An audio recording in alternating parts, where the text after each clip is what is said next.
Hello everyone, welcome back to my channel, and if you are new here, hi, my name is Natasha and it's fantastic to have you here. For today's video, we are unboxing and taking a look at the independently created Ritual Tarot by Tiera May. As always, I will link down in the description box where you can legitimately purchase this deck should you want to, and this one retails for $95. So again, like I said, this is independently created and published, so hence a higher price tag. Now it does come with this guidebook, and I just wanted to take a peek in here to show you a little bit about what this deck is, and then we'll get through the flip through. All right, so this was designed using analog collage. Each card was designed exclusively using deconstructed books and vintage paper ephemera. The cards are largely informed and inspired by the work of Pamela Coleman Smith and Lady Frida Harris, the artists who created the iconic imagery for the Rider-Waite-Smith Tarot and the Crowley Tarot. The approach to constructing the cards was highly intuitive and my process unconventional, though I aimed to stay true to the traditional archetypes and symbols of the tarot. The cards in the Ritual Tarot are nameless and do not feature titles or numbers. I felt that adding these elements would interfere with the integrity of the imagery. My intention behind this decision was to encourage those who use the deck to develop their own meanings and form a more intimate and intuitive connection with the cards. The guidebook includes titles and descriptions for each card in the deck. Card explanations include possible reverse meanings, reinforcing or opposing cards, associated elements, and astrological correlations. Please remember that card meanings are flexible and highly dependent on the nature of the individual's inquiry, the style of the card spread, and personal interpretation.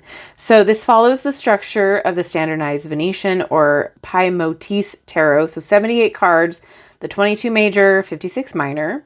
The minor arcana cards are divided in the 4 suits: wands, cups, swords, and pentacles. All right, so then it gives information for clearing the deck. There's a new moon ritual, shuffling, knocking the deck.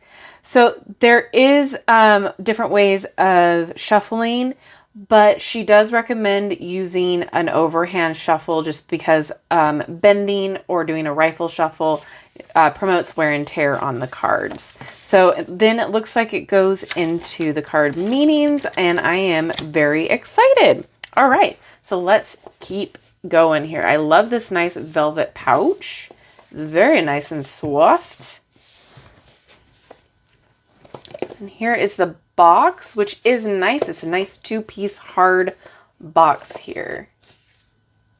Very excited to see. I love an artistic deck like this, especially one that's very intuitive. Very cool. All right. Oh, these are like a nice wide size too. They're like an oracle size, like a standard quote unquote oracle. Here's the back.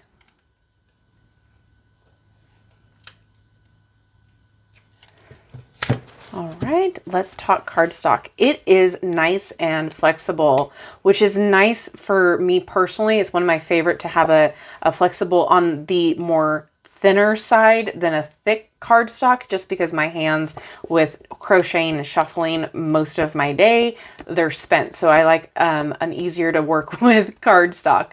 But it's nice. It's not too thin. It's not too thick. It's very nice. There's like a slight gloss. I wouldn't call it a high gloss deck, but it's nice. All right. Here we go.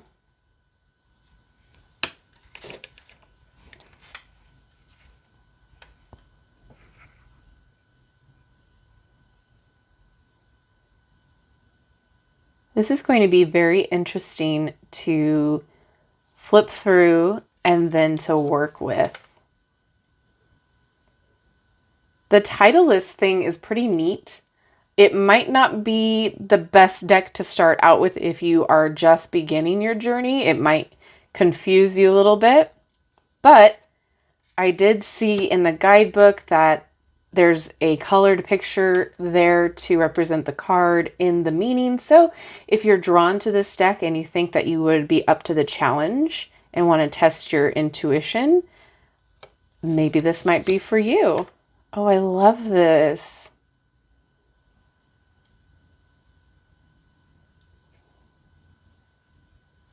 There's a lot to see, a lot to look at here.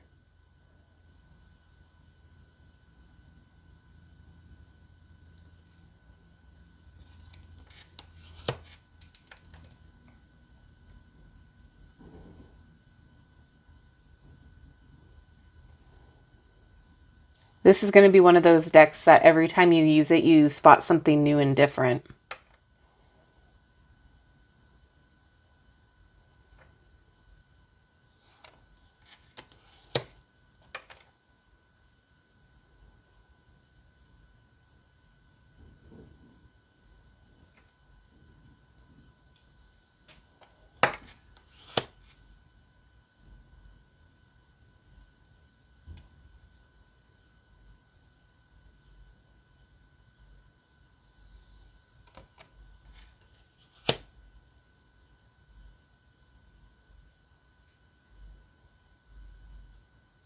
The colors are so vibrant.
A lot to take in. It's beautiful though. I'm just figuring out all the imagery here. I'm taking it all in one bit at a time.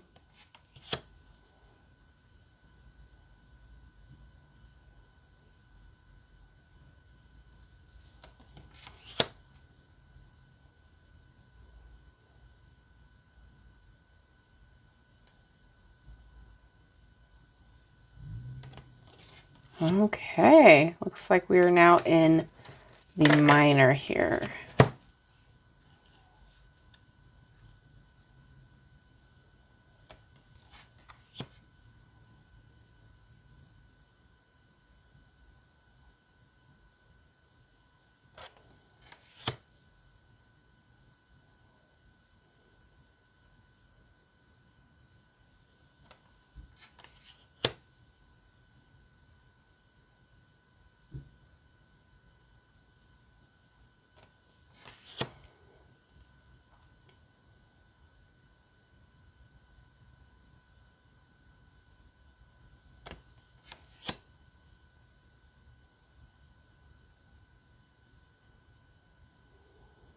I'm just thinking about all of the time spent sourcing the imagery out of the books and, the sources that she had, and then putting them all together to make a cohesive deck like this. That's just not only creative, but oh my gosh, the time and just the ingenuity behind it.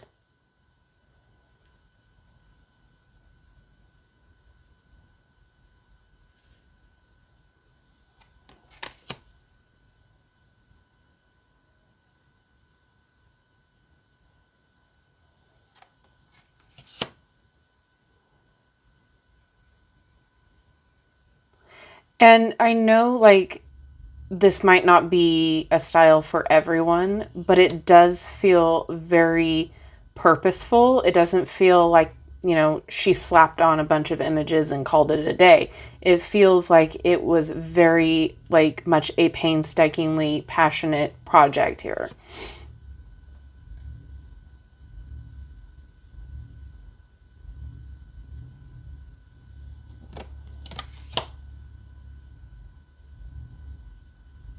And I like the size of the cards to be able to see all of this artwork.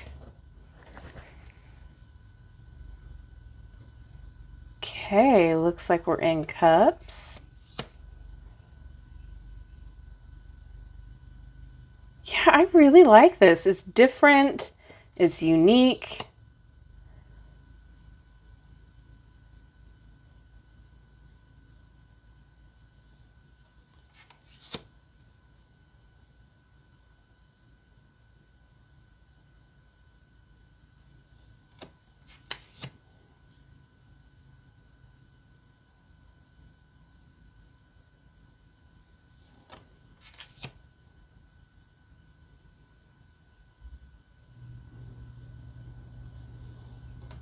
These would make beautiful altar cards too. So if you are someone who does rituals, hence the name, this would be a great deck to work with for altar work,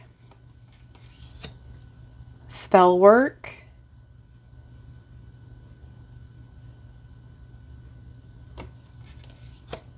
a daily pull, and then have this, you know, out for you to see during the day. Like if you work from home, have this, you know, looking at you, your daily pull on your desk.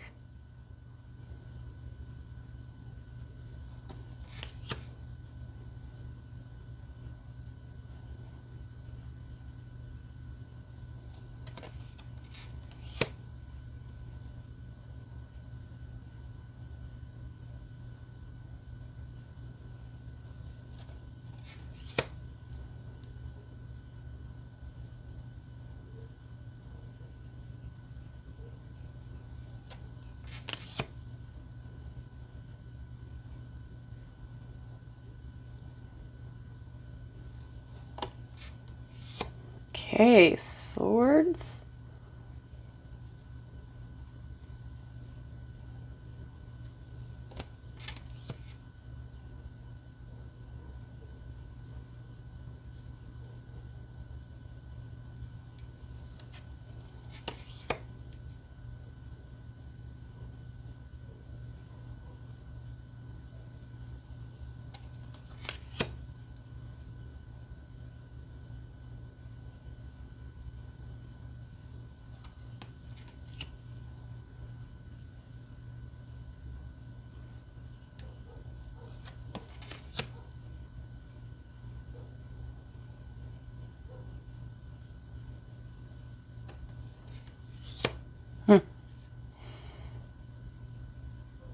Yeah, I'm really enjoying this.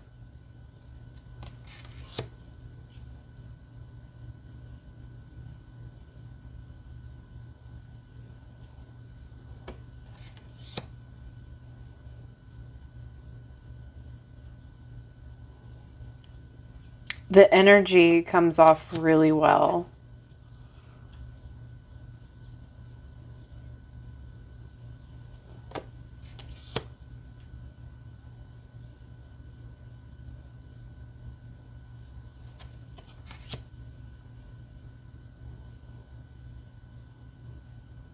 Some of these feel like portals that you're looking into like 5 different dimensions all at once.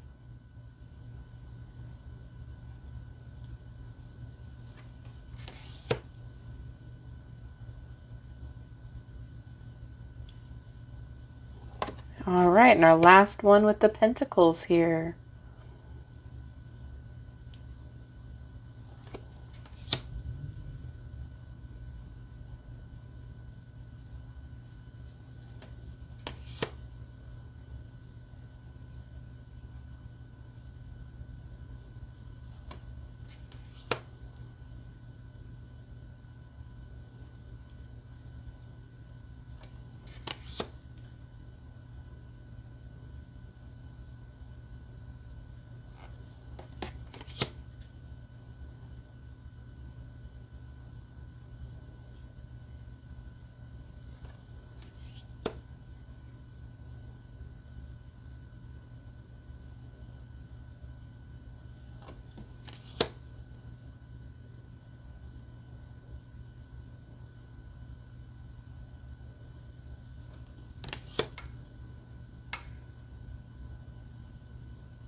All right. So let's see how it shuffles. I am going to bend it a little bit so I can show you the flexibility. Nice. Yeah, it shuffles really nicely.